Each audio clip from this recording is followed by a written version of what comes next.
There is a strange irony to talk about unity of the Jewish people in times of what can be seen realistically as a war of the Jews.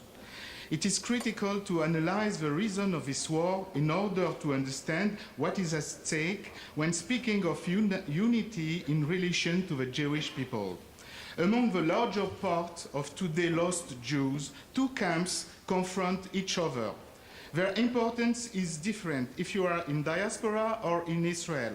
One is the ultra-Orthodox trend, and the other the post-something-anything movement, post-Zionist, post-modernist, and so on. The two camps aim at the same target. They question de facto and de jure the existence and the legitimacy of a Jewish people. The main consequence of such a position is that they are opposed to the will to sovereignty of these people as it is carried out by the state of Israel.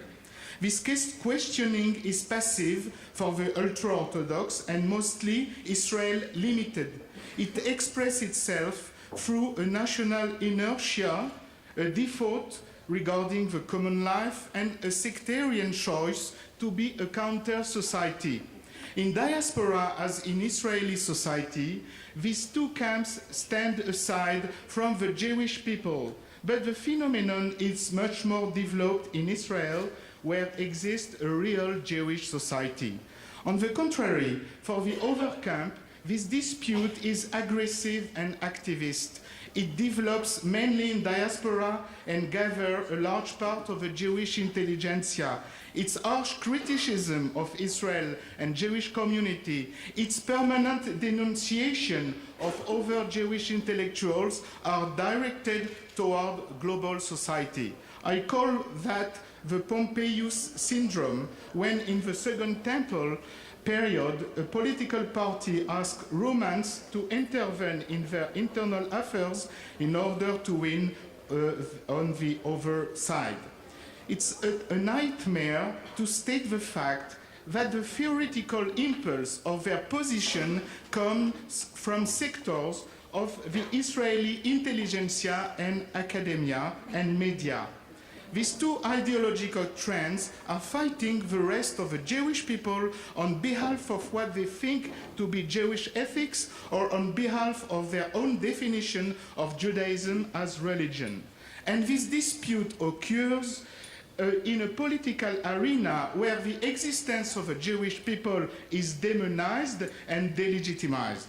I cannot stop thinking that these two ideologies are the same ones that disarmed the Jews in the decades preceding the Shoah, and that they are the more vocal, the more systematic, and the more organized in today's public arena in this prodigious period of an existent Jewish sovereign state.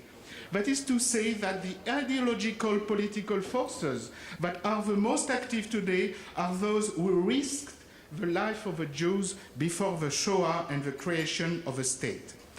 What is at stake, as we see, is the Jewish condition as a people. From one side, it is attacked on behalf of a secular spiritualism.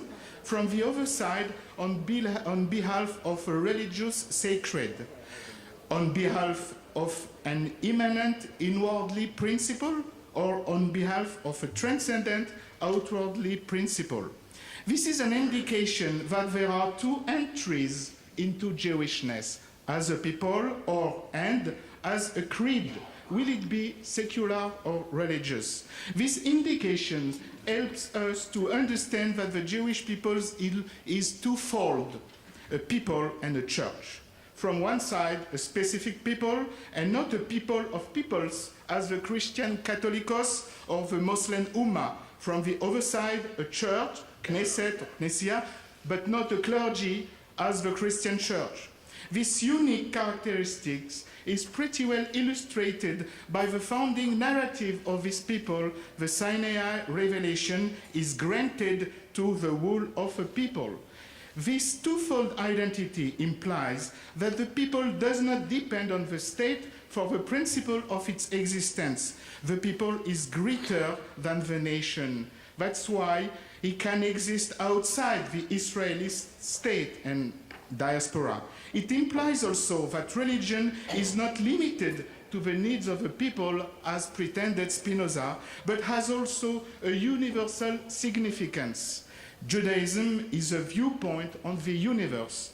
This twofold dimension expresses itself in different ways: diaspora Israel, religious secular, Sephardi, Ashkenazi, people, nation, state, religion.